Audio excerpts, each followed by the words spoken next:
Lebih tepatnya pembelajaran kita hari ini, kita mulai dengan doa dulu. Ya, kita mulai dengan doa dulu.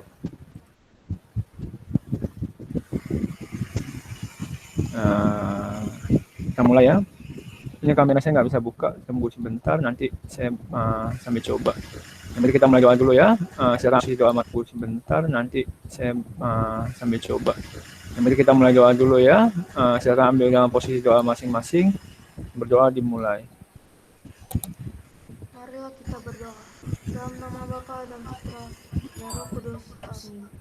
Ya Tuhan yang Maha Kuasa, tak henti-hentinya kami mengucap puji dan syukur kami atas berkat dan rahmat-Mu yang begitu besar. Ya Tuhan, lindungilah dan lancarkanlah pembelajaran hari ini. Sertailah juga kegiatan kami pada hari ini, agar dapat menjadi hari yang baik untuk kami. Kemuliaan kepada Bapa dan Putra dan Roh Kudus, seperti pada permulaan, sekarang, selalu, dan sepanjang segala abad. Amin. Santo Petrus, Doakanlah kami. Amin. Dalam nama Bapa dan Putra dan Roh Kudus. Amin. Oke. Halo 11 IS1, selamat pagi semuanya. Saya ucapkan selamat merayakan hari Imlek untuk semuanya bagi yang merayakannya. Jadi semoga di tahun ini, kalau berdasarkan harapan kita, ya yang paling gampang adalah semoga kita dapat bertemu segera ya dengan posisi yaitu ya dalam keadaan sehat semua dan semuanya lancar ya. Pastinya seperti itu. Oke, 11Y1. Jadi kita hari ini kita akan masuk ke pajak dulu. Minggu depan kita akan masuk ke hitungannya. Ya, di minggu depan itu kita akan masuk ke dua posisi hitungannya. Satu pajak PPH, satu lagi adalah PBB sekaligus. Jadi tolong minggu depan langsung siap-siap dalam pembelajaran untuk perhitungan. Ya, saya tahu masih dalam suasana libur, jadi hari ini tidak saya langsung hantamkan dengan perhitungan supaya tidak terlalu terasa shock. Wah, tiba-tiba langsung hitungannya. Jadi hari ini adalah jam pertama ya. Kita akan membahas pajak dulu ya. Di jam pertama kita akan bahas tentang pajak dulu. Sudah saya sediakan juga. Jadi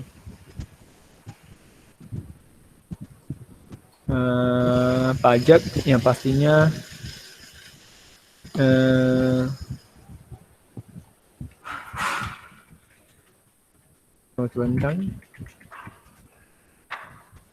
pajak yang pastinya dari kemarin minggu lalu kalian sudah mencatat ya. Cuma ada 2 orang yang belum ngumpulin, yaitu Vincentius sama Stevian. Mungkin Sarah bisa kasih tahu karena Sarah wakil ketua kelasnya nanti ya. Jadi kita mulai aja. Kalau kalian tahu sebenarnya pajak itu sudah kalian dengar dari dulu hingga sekarang sebenarnya. Pajak itu sudah kalian dengar dari dulu hingga sekarang. Ya. Nah, cuman apa sih Pak sebenarnya pajak, Pak? Sebenarnya kalau pajak itu sebenarnya adalah pungutan resmi atau kontribusi resmi ya yang bersifat memaksa dan tidak mendapat imbalan secara langsung, digunakan untuk keperluan negara dan kemakmuran rakyat. Tunggu sebentar.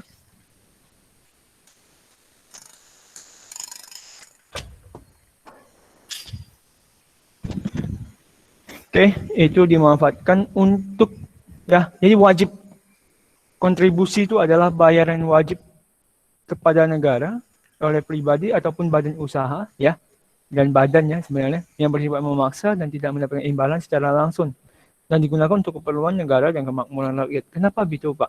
Karena pajak itu kalau kalian tahu kan, kalian udah belajar APBN ya, bahwa kalian tahu bahwa sebenarnya pajak itu merupakan salah satu kontribusi terbesar kepada negara sebagai penghasilan negara. Karena 90% lebih, 90% ke atas nilai penghasilan negara kita diambil dari pajak gitu loh ya. Dan dia bersifat memaksa. Tapi ya, kita harus tahu bahwa pajak itu bersifat memaksa dalam konteks tertentu ya. Pak Mang anak kecil yang umurnya 5-6 tahun seperti kami atau 15-16 tahun wajib membayar pajak? Tidak. Ketika Anda belum berpenghasilan sebenarnya. Pak, bagaimana kalau misalnya ada anak kecil, artis, baru umur kayak anggap aja lah ya, yang paling gampang adalah Rafathar Pak.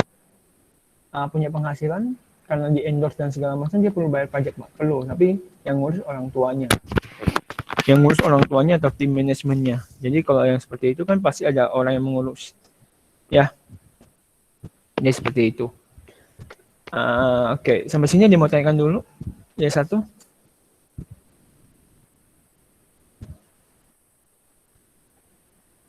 Halo, ya satu.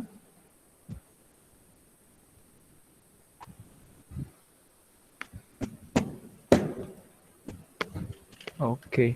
Ada yang mau tanya dulu tentang masalah pajak? Pak, pajak itu seperti ini loh Pak. Yang kami dengar tuh ini. Yang kalau kalian tahu yang akhir-akhir ini lagi seru ya, itu berhubungan dengan PPNBM. Pajak pertambahan nilai barang mewah, yaitu di mana itu untuk kendaraan bermobil. Kendaraan beroda 4. Kendaraan beroda 4 itu sekarang harganya lagi mau diturunkan. Alasannya kenapa Pak? Ya gampang lah. Kenapa alasan kalau harga rendah apa yang terjadi gitu loh? Coba kita tanya ya. Kalau harga barang rendah apa yang terjadi?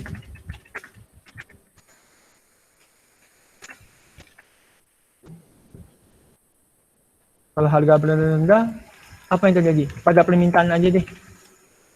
Kan kalian pernah kelas 10 dong.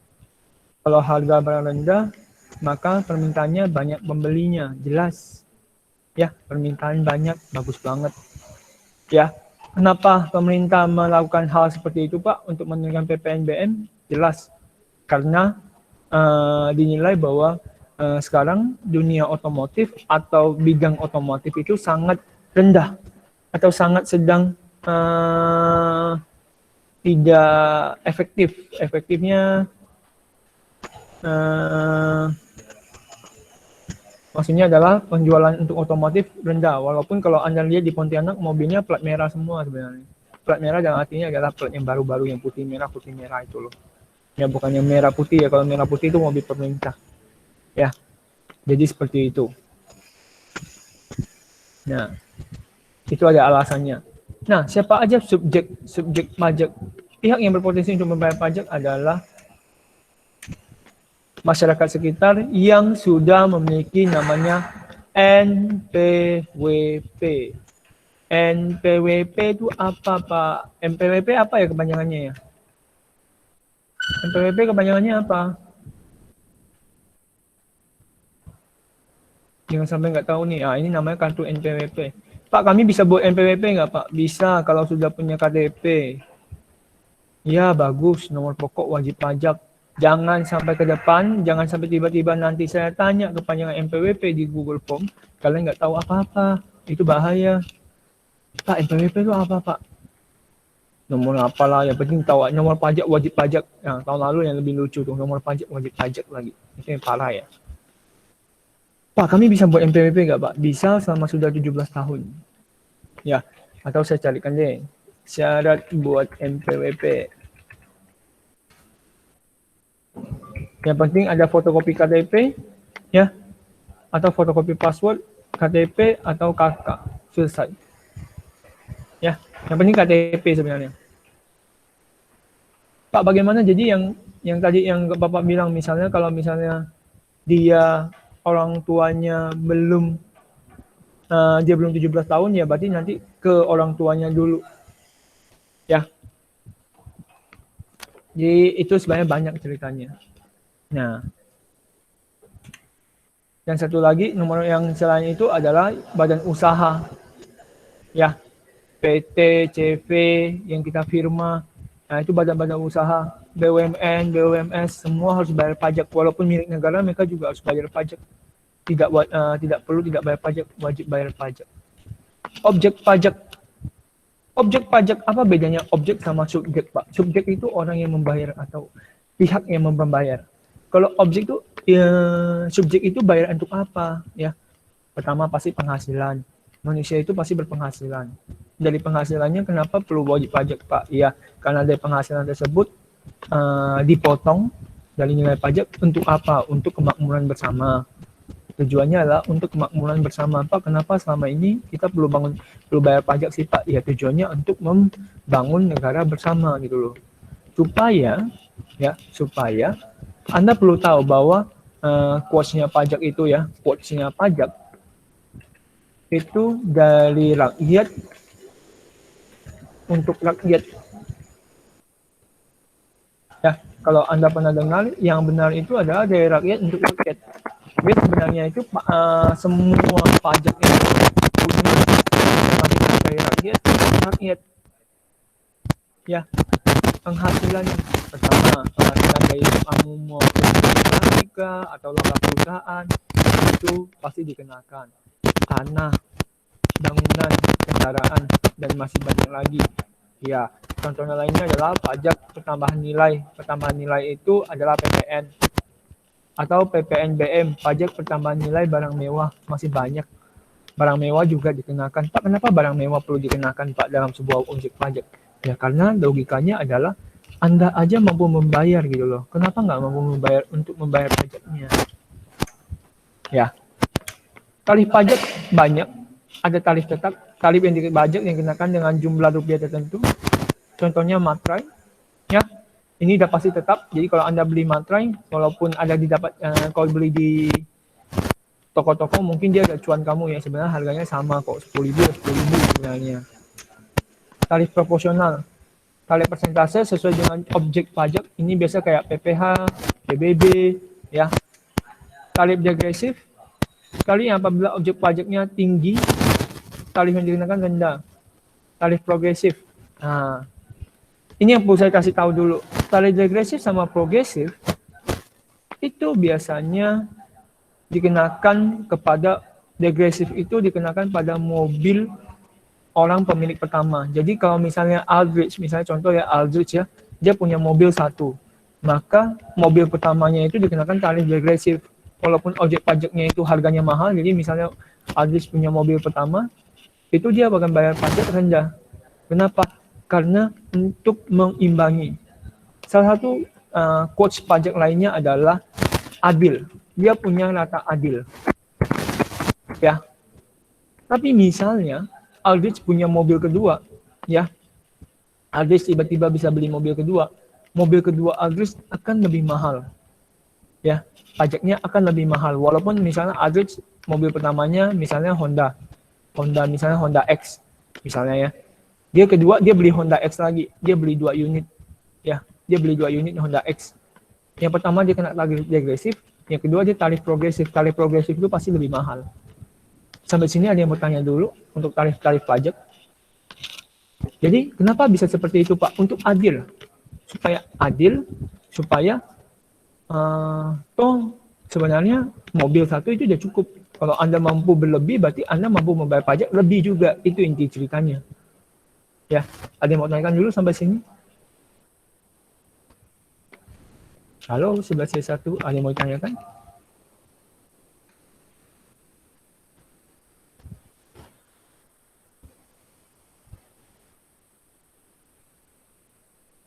Ya, ini bakal saya masukkan ke Google Form ya. Ya, masalah Aldrich beli mobil ya. Ini seperti itu. Masalah Aldrich beli mobil saya akan kenakan, saya akan coba-coba tanya. Kalau Aldrich punya mobil satu, kena tarif apa gitu lah ya. Kalau Aldrich punya mobil 5, mobil ketiganya kena tarif apa gitu. Cara pemungutan pajak harus adil, jelas. Cara pemungutan pajak itu adil. Ya. Jadi kalau orang yang punya penghasilan lebih tinggi pasti bayarnya lebih banyak. Ya. Dan berdasarkan undang-undang, sudah diatur undang-undang. Tidak boleh mengganggu perekonomian, jelas. Jadi kalau misalnya orang yang nggak mampu punya penghasilan tapi jumlah penghasilannya sudah dihitung secara undang-undang, dia tidak memasuki nilainya, jadi tidak perlu bayar pajak. Nanti minggu depan kalian akan tahu, Pak, kapan kita tidak perlu bayar pajak, penghasilan berapa yang tidak perlu bayar pajak. Harus efisien dan sederhana. Ya. Jadi bayar pajak itu sekarang mudah, nggak seperti dulu. Tinggal kalian buka www.pajak.go.id, tinggal lapor, selesai sebenarnya. Ya. Nah, setelah itu, apa asas penggunaan pajak? Ada asas domisili, digunakan atas seluruh penghasilan wajib pajak yang berada di wilayah tersebut. Ada asas sumber, digunakan atas penghasilan bersumber dari wilayah itu. Asas kebangsaan, pajak yang berdasarkan kebangsaan wajib pajak. Ini biasalah ya. Ini jarang ditanyakan sebenarnya. Sistem pemungutan pajak Official Assessment System, sistem perhitungan pemungutan pajak dilakukan oleh kantor pajak. Ini biasanya ini yang tipe zaman dulu. Jadi kalau kalian kita pergi pungut pajak, kita lapornya di kantor pajak. Tapi sampai sekarang masih sih. Untuk badan usaha sekarang masih lapor secara kantor pajak. Ini yang lebih keren sekarang. Self assessment system wajib pajak menyetor pajak. Nah, sekarang sudah bisa online. Kalau dulu masih di kantor pajak, perlu isi di kantor pajak. Ini yang suruh orang ketiga biasanya pakai konsultan pajak.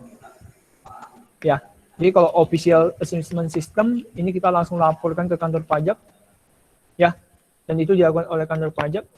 Hasil sekarang yang lebih kerennya lagi adalah self assessment system. Semua sekarang sudah diarahkan ke self assessment system, lapor sendiri, hitung sendiri, ya.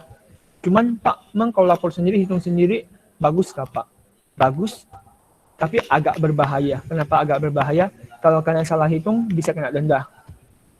Kalau lebih hitung juga bisa kena denda juga. Jadi ada kelemahannya sebenarnya. Tapi ada sanksinya nggak berat sih biasanya. Atau withholding system biasanya yang kalau orang sudah malas lapor atau berbelit-belit, dia bakal pihak ketiganya dia lakukan dia itu dengan konsultan pajak biasanya. Oke, kita harus bangga bayar pajak. Memang apa sih Pak? Selain pajak, memang ada pungutan resmi di lainnya di Indonesia ya Pak? Ada bedanya pajak sama pungutan resmi. Kalau pajak itu diatur oleh undang-undang. Kalau pungutan resmi diatur oleh daerah. Contohnya Pak, iuran bayar uang sampah. Iuran bayar uang sampah. Iuran listrik itu juga pungutan resmi. Iuran air itu juga pungutan resmi dari pemerintah. Ya, cuma bedanya apa? Kalau pajak itu dipungut oleh pemerintah pusat, tapi kalau pungutan resmi dipungut oleh pemerintah daerah aja. Jadi kayak contohnya iuran sampah itu cuma dipungut oleh daerah, jadi penghasilan buat daerah. Kalau pajak itu dipungut untuk secara umum. Kalau pungutan resmi itu dipungut berdasarkan jasa yang telah diterima. Jadi kalau misalnya kamu memakai listrik, ya kamu bayar. Kalau kamu nggak bayar, kamu nggak pakai listrik, ya kamu nggak perlu bayar gitu loh. Pajak itu tidak dibahas jasa secara langsung.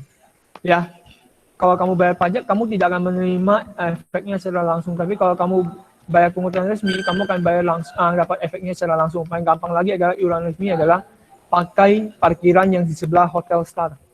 Pakai parkiran di Hotel Star itu pungutan resmi juga. Ya.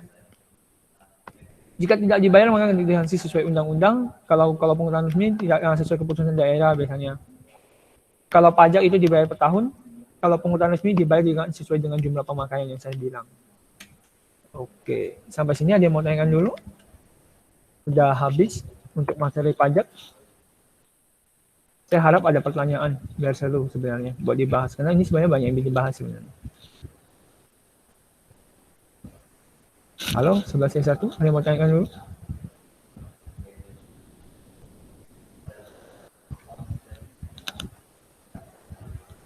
Halo, 11C1.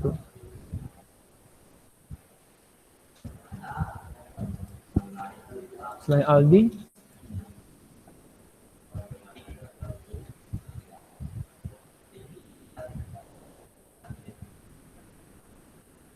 oke.